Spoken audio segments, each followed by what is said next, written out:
অনেকে আছে দোকানে জামানত রাখতে পারে না। এখন আমি দেখাবো কিভাবে জমা রাখতে হয়।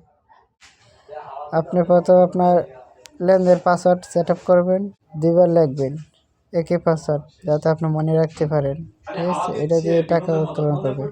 তারপর আপনি জমাতে যাবেন, জমাতে যাই না অপশান আছে ক্যাশ আউট করতে পারবেন, সেন্ড মানিও করতে পারবেন। আপনি মনে করেন সেন্ড মানি করলেন, মানে ক্যাশ আউটই করলাম, ক্যাশ আউটে চাপ দেওয়া, তারপরে নগদ বিকাশ রকেট আছে, আপনি নগদে দিলাম, নগদে দেওয়ার পরে আপনি অনেকে 20,000 টাকা ডিপোজিট করবে, 20,000 টাকা ডিপোজিট করলাম। যাবো এখন অপশন আসবে, ঠিক আছে, নিয়ে যাবে কম বাজারে, নিয়ে যাওয়ার পরে না একটা অপশন আসবে, নাম্বারটা কপি করে নিতে হবে। নেওয়ার পর ডাইরেক্টলি আপনি আপনার নগদে যাবেন, ঠিক আছে, নগদে চলে যাবেন।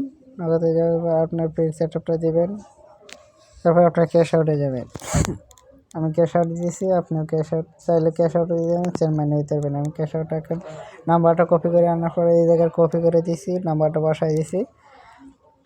এই নাম্বারে আমি 20,000 টাকা ছাড়বো। আর এখন ট্রানজ্যাকশন আইডিটা এখানে বসাবো, ট্রানজ্যাকশন নিশ্চিত করে কনফার্ম করলে হবে। কনফার্ম করে আপনার প্রোফাইলে যাবেন,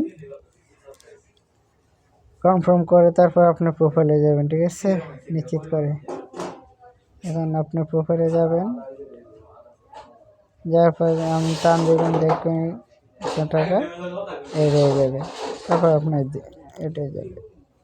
কেউ যদি আমন্ত্রণ কোড দিয়ে অ্যাকাউন্ট করে থাকেন তাহলে অবশ্যই আমার উপরে হোয়াটসঅ্যাপ নাম্বারটা দেওয়া আছে, ওই নাম্বারে আপনারা SMS করবেন হোয়াটসঅ্যাপে।